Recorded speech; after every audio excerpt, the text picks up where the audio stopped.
meu nome é Gustavo, sou professor de literatura brasileira há mais de 20 anos. Atualmente eu sou professor na Universidade Eduardo Mondlane, atuando pelo Ministério das Relações Exteriores, né, no leitorado. E hoje a gente vai falar, né, sobre um autor importantíssimo para a literatura brasileira, né, que é o Domingos José Gonçalves de Magalhães, e sobre o texto, mais especificamente, sobre a segunda parte do texto, Discurso sobre a História da Literatura do Brasil, publicado em 1836, né, é um período marco assim, do início do romantismo no Brasil. Esse programa, né, essa aula, uma aula que vai ficar para todos, né, para auxiliar os professores e os estudantes a estudarem, né, e está dentro do curso, né, 200 anos de nacionalismo literário no Brasil. Eu optei por fazer esse caminho, né, que é o contexto, né, um caminho clássico, um contexto do autor e da obra, um contexto histórico, auxiliado pelo Antônio Cândido, né, e alguns outros críticos. O Antônio Cândido é um dos maiores críticos, né, talvez o maior da literatura brasileira. É muito interessante ler esse texto do Gonçalves de Magalhães junto com o Cândido, fazer um resumo, né, propriamente do discurso, né, que foi publicado inicialmente como um ensaio, focando mais nos aspectos da história, da historiografia literária, do nacionalismo e da literatura indígena. Também indicar alguns filmes, né, que eu acho que colabora muito. Então, nesse sentido, eu estou chamando essa aula de uma aula expandida, porque pode pausar, né, para ler o conteúdo, e porque alguns slides eu vou passar muito rapidamente. E, por fim, né, uns breves apontamentos sobre artistas indígenas na contemporaneidade. Fazer também um brevíssimo estado da arte, assim, indicar os principais autores nesta aula. Eu optei também por colocar as referências logo no início, para ver o caminho que está sendo trilhado. Esse texto, né, do Gonçalves de Magalhães foi publicado em 36, então está aí o primeiro, né, a primeira referência dele.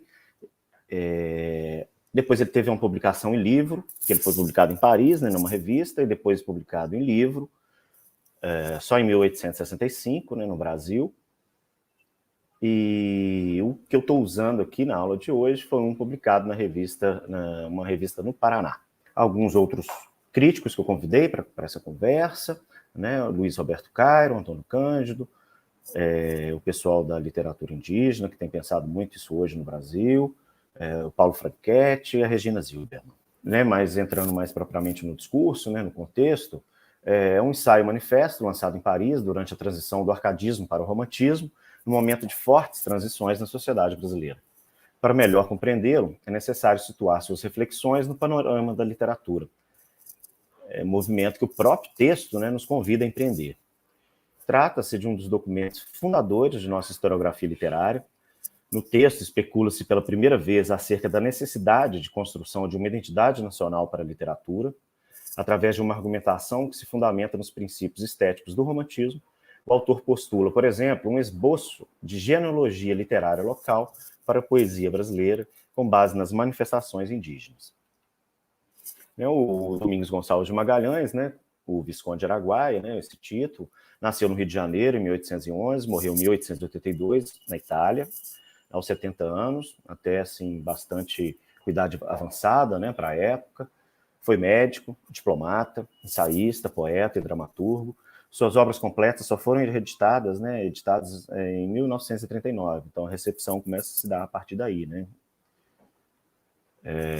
Em julho de 33, né, ele vai para Paris, né, já ainda muito jovem, com 20 anos, sai do Brasil em direção à França, onde lançou em 36 esse discurso, um manifesto importante do romantismo. Em 37, de volta ao Brasil, trabalhou por 10 anos no Maranhão e no Rio Grande do Sul. Em 1847, entrou para a diplomacia, sendo ministro em missão especial no Paraguai, nas Duas Sicílias, no Piemonte, na Rússia, na Espanha, na Áustria, nos Estados Unidos, na Argentina e em Santa Sé.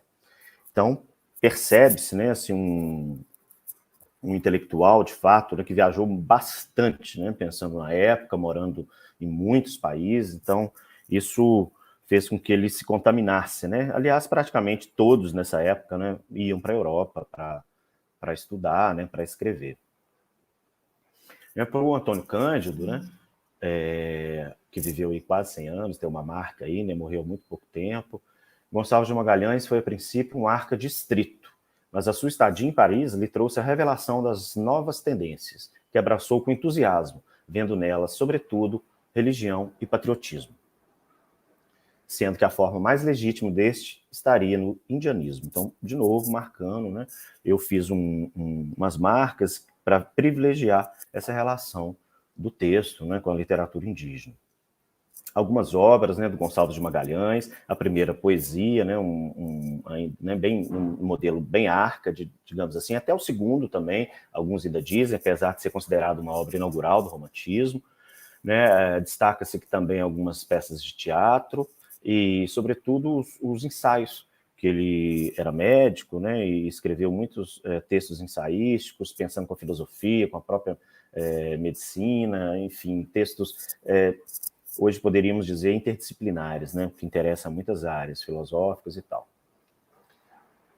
Então, um breve resumo assim, do texto, né, publicado em Paris por um grupo de jovens intelectuais brasileiros, trazendo como lema tudo pelo Brasil e para o Brasil. É interessante isso, né, porque parece que um texto já de quase 200 anos, né, parece bem atual, né, e completamente diferente do lema atual, né, da política brasileira.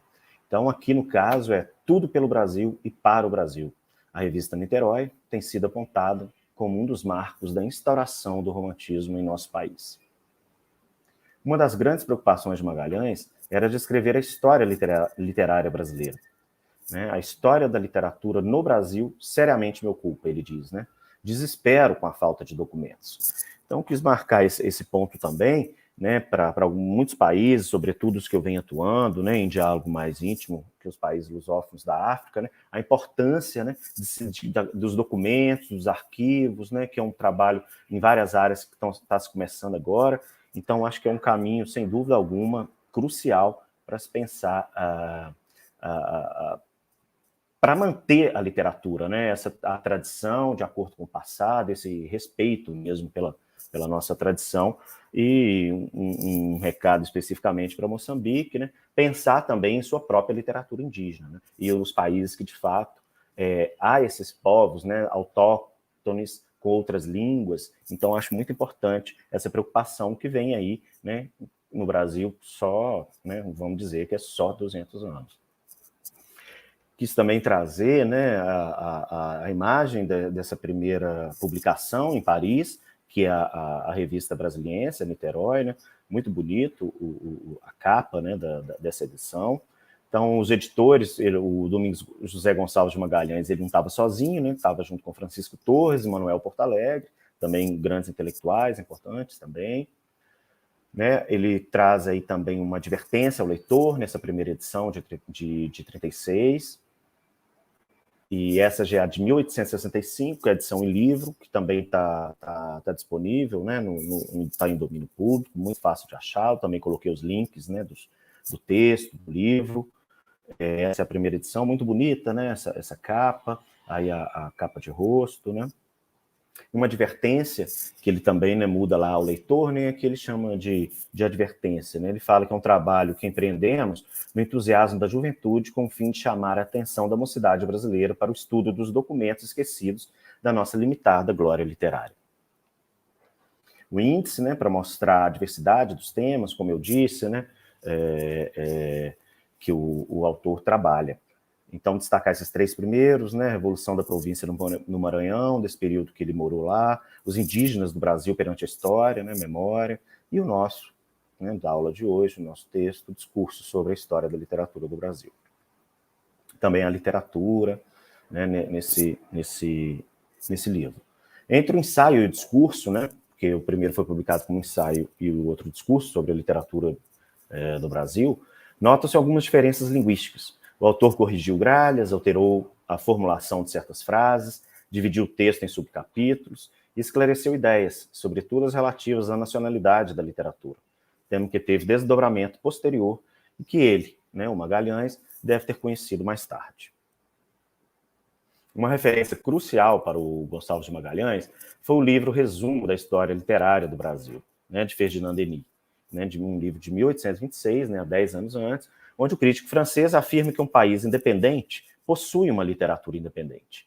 Então é nesse caminho, né, que o Antônio Cândido, lendo também e comentando sobre o Gonçalves de Magalhães, fala nesse sentido. Segundo Cândido, a literatura brasileira deveria afirmar-se pela descrição da natureza específica dos trópicos e os temas indígenas, ou seja, falar dos povos nativos, né, e da sua própria natureza, né? Porque é comum a gente citar em salas de aula, né, que o brasileiro tinha que olhar para fora, via uma fruta tropical e tinha que falar, sei lá, que era um damasco, uma framboesa, né? Então, falar mesmo da nossa fauna, da nossa flora, né, do nosso clima, do nosso povo, enfim. E aí esse é o povo, né, o povo brasileiro, que na visão do Cândido, o discurso de Magalhães, é um manifesto fundador que preconiza o abandono da mitologia clássica e dos modelos portugueses, propondo o índio como tema nacional. O texto é dividido em 4 pequenas partes, e embora o foco aqui seja a parte 2, é importante contextualizar a primeira delas, que começa com conhecida passagem sobre a importância da literatura para sua gente. A literatura de um povo é o desenvolvimento do que ele tem de mais sublime nas ideias, de mais filosófico no pensamento, de mais heróico na moral, e de mais belo na natureza. É o quadro animado de suas virtudes e de suas paixões, o despertador de sua glória e o reflexo progressivo de sua inteligência. Então, a literatura, como um eco imortal, repercute por toda parte e diz: em tal época, debaixo de tal constelação e sobre tal ponto do globo existia um povo, cuja glória só eu a conservo, cujos heróis só eu os conheço. Vós, porém, se pretendeis também conhecê-lo, consultai-me, porque eu sou o espírito desse povo e uma sombra viva do que ele foi. Até o Brasil se constituir como uma nação em 1822, com o advento de sua independência, a literatura brasileira era também portuguesa. Ou seja, segundo Magalhães, né, as duas marchavam a par, né, marchavam a par as duas literaturas. E distinguir-se pode a indígena da estrangeira. Então, esse era um primeiro empreendimento dele, né? Na primeira parte de seu discurso, Magalhães faz importantes e decisivas indagações sobre nossa literatura, base e motivação de suas pesquisas iniciais. Ele diz: qual é a origem da literatura brasileira? Qual é o seu caráter, seus progressos e que fases tem tido? Quais os que cultivaram e quais as circunstâncias que em diversos tempos favoreceram ou tolheram o seu florescimento? Seguindo a marcha do desenvolvimento intelectual e pesquisando o espírito que a presidia, poderemos apresentar, se não acabado, ao menos um verdadeiro quadro histórico de nossa literatura. No período colonial, não existe registro de nenhum escritor brasileiro no século XVI. No século XVII, aparecem alguns poetas e prosadores, debaixo dos auspícios da religião. E apenas no XVIII é que se abre a carreira literária no Brasil.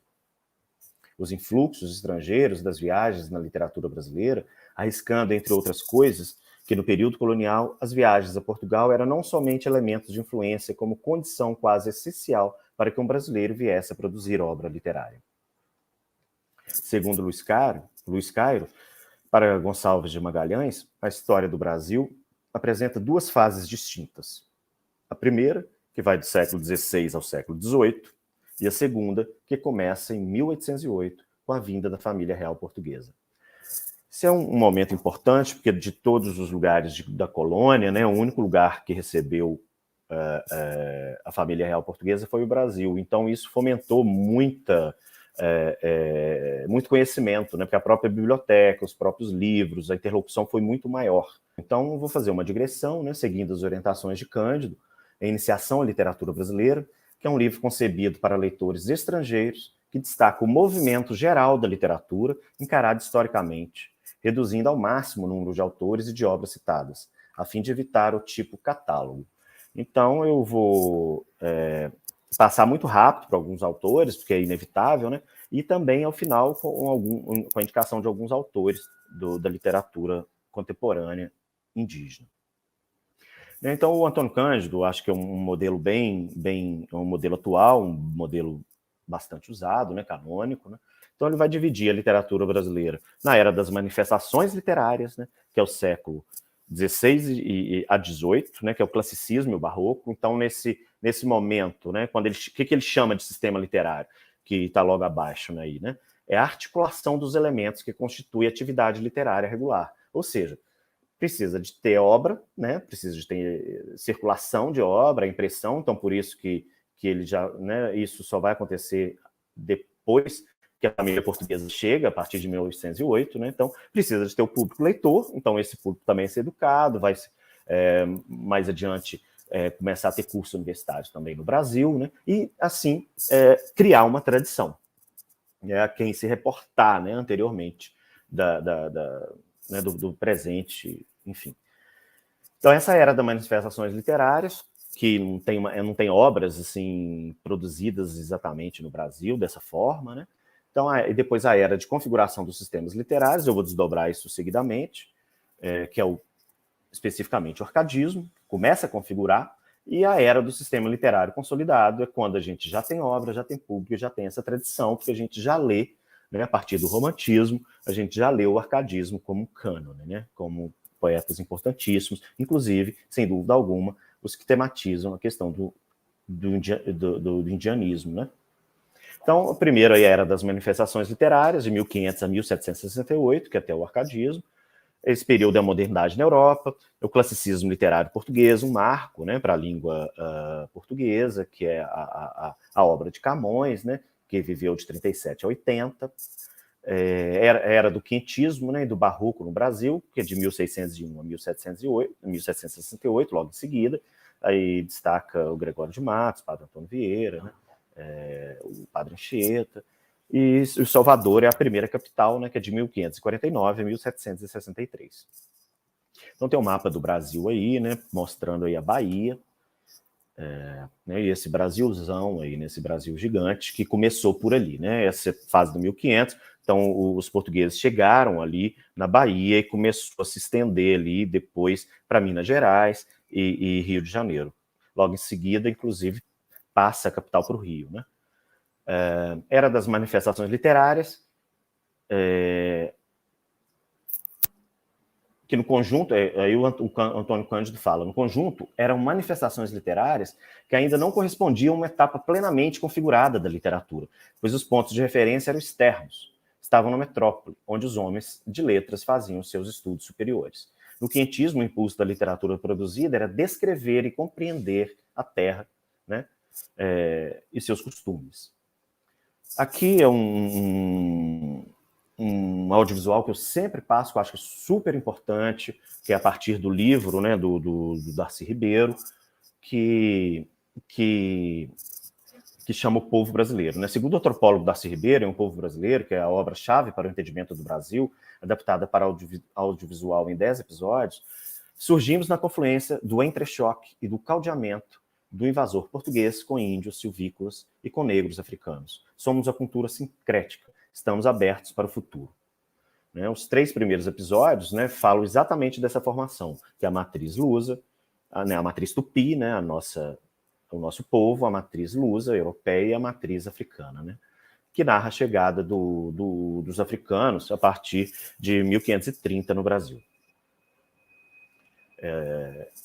Algumas obras importantes, né, desse período, que é a Carta de Pero Vaz de Caminha, que é exatamente de 1500, da chegada dos navegadores aqui, é muito bonita, eu sempre trabalho essa carta com os alunos de literatura brasileira, e juntamente com o filme Descobrimento do Brasil, de Humberto Mauro, que já uma história contada depois, né, em 1937. Então é muito interessante ver numa perspectiva, né, comparada, né, esses tempos também.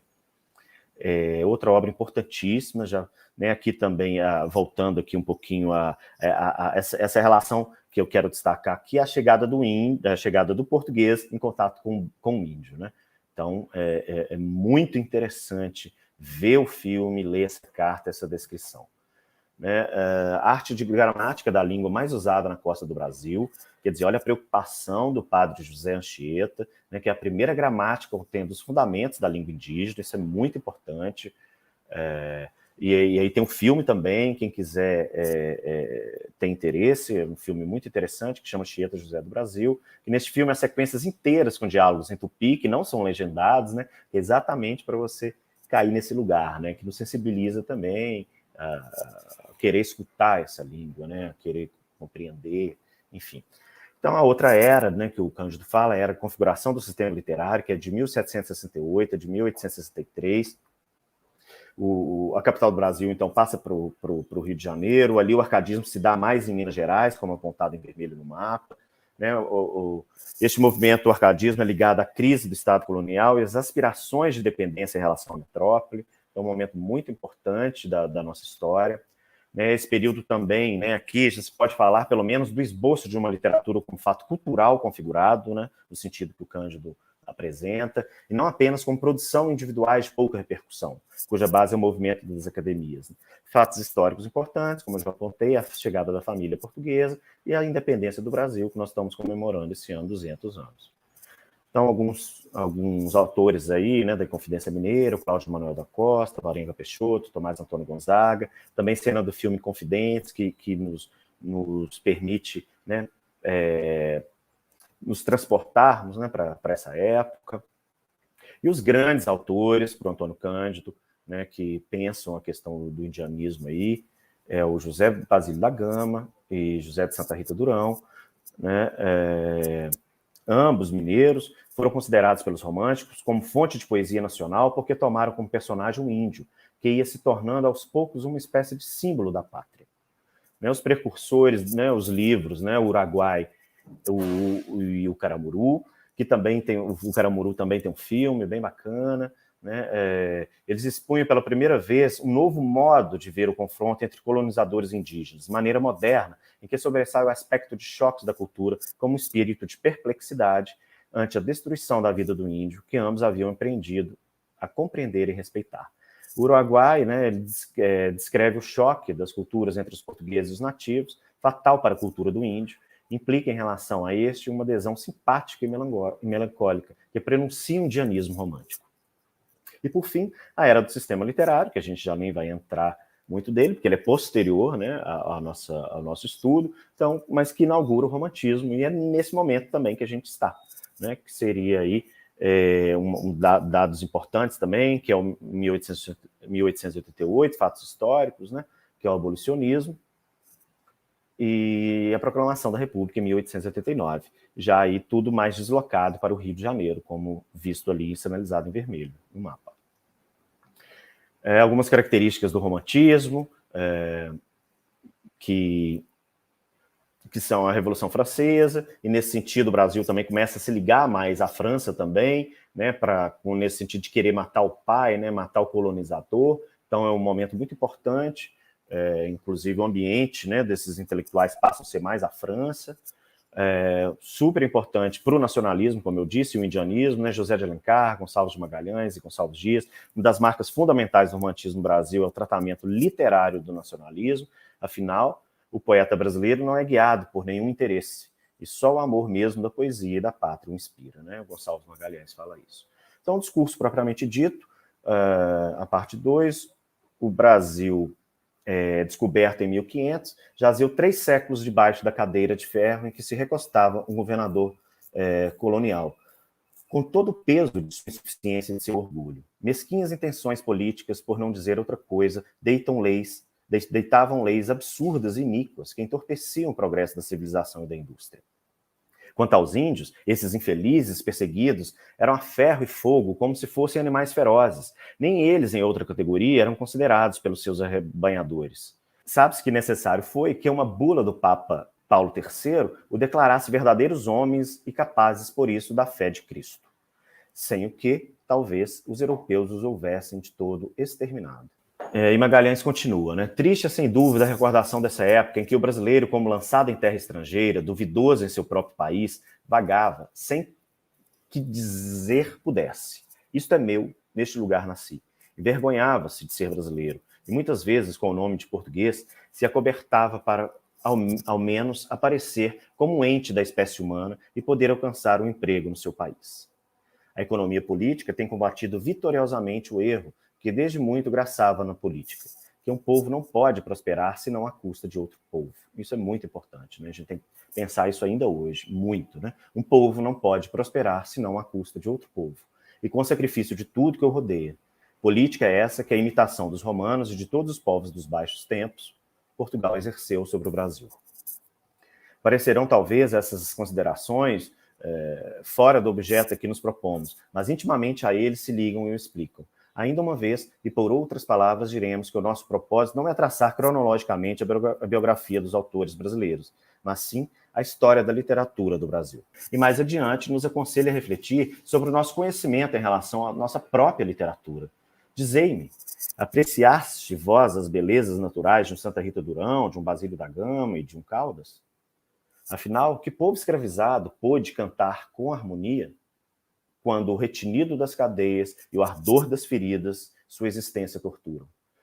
Quem, não tendo a consciência da sua livre existência, só rodeado de cenas de miséria, pôde soltar um riso de alegria e exalar o pensamento de sua individualidade? Não. As ciências, a poesia, as belas artes, filhas da liberdade, não são partilhas do escravo. Então, sim, é muito contemporâneo isso, né? Muito pertinente, esses conceitos, né? Esse pensamento do Gonçalves de Magalhães. Então, é o caminho que ele aponta, né? Já a gente chegando mais para o final, nada de exclusão, nada de desprezo. Tudo que puder concorrer para o esclarecimento da história geral dos progressos da humanidade, merecer deve a nossa consideração. Jamais uma nação poderá prever o seu futuro se não conhece o que ela é comparativamente com o que ela foi. Estudar o passado é ver melhor o presente, é saber como se deve marchar para o futuro mais brilhante. Nada de exclusão. A exclusão é dos espíritos apoucados, que em pequena órbita giram, sempre satélites, e só brilhantes de luz emprestada. E no último parágrafo ele diz: não, ó Brasil, no meio do geral movimento, tu não deves ficar imóvel e apático como colono, sem ambição e sem esperanças. O germe da civilização, lançada em teu seio pela Europa, não tem dado ainda os frutos que devia dar. Vícios radicais têm tolhido seu desenvolvimento. Tu afastaste de teu colo a mão estranha que te sufoca. Respira livremente, cultiva com amor as ciências, as letras, as artes e a indústria, e combate tudo o que entrevá-las pode. Então, a literatura hoje, para a gente pensar, né, isso que ele nos sinaliza, né, a literatura indígena ou nativa hoje no Brasil, né, só para marcar assim, hoje nós temos cerca de 300 etnias espalhadas pelo Brasil e mais de 170 línguas. Embora a literatura indígena tenha surgido em 1979, né, a literatura contemporânea indígena, ao mesmo tempo, né, da poesia marginal, com a publicação de poemas de Eliane Potiguara, e em 1880, com o livro Antes, O Mundo Não Existia, de Umusim Kumu e Tolamã Queniri, foi nos anos 1990 que ela se desenvolveu. E somente a partir dos anos 2000 se solidificou por meio de centenas de bons autores, dentre eles Ailton Krenak, né, o Davi Kopenawa, o Cacá Verá e o Daniel Munducuru. Segundo as considerações iniciais do livro Literatura Indígena Contemporânea, a literatura surgiu como um dos fenômenos políticos culturais mais importantes de nossa esfera pública e se insere nessa dinâmica ampla de ativismo, militância e engajamento de minorias historicamente marginalizadas e invisibilizadas de nossa sociedade, que assume o protagonismo público, político e cultural enquanto núcleo de sua reafirmação como grupo, comunidade e, em consequência, de enfrentamento dessa situação de exclusão e violência vividas e sofridas. Então, a importância de dar voz, né, a essa minoria. Então, só citar alguns filmes aqui, né, para essa aula expandida, né, que pode pausar e observar. São centenas de livros sobre temática indígena, também feito por indígenas, aqui eu nem trouxe muitos, né? Mas, enfim, tem isso também, né, pelo olhar do branco e pelo olhar do próprio indígena também, assim a própria música e toda a arte brasileira também, né, tá nesse lugar, né? Algumas músicas, né, a partir do branco também, mas que problematiza e nos sensibiliza para abrir o debate sobre a condição do indígena no Brasil, né? E, por fim, só para a gente fechar mesmo, um lugar que é o lugar de fala assim, do índio mesmo, digamos assim, que é uma marchinha de carnaval muito conhecida no Brasil, né, que eu vou colocar aqui para tocar.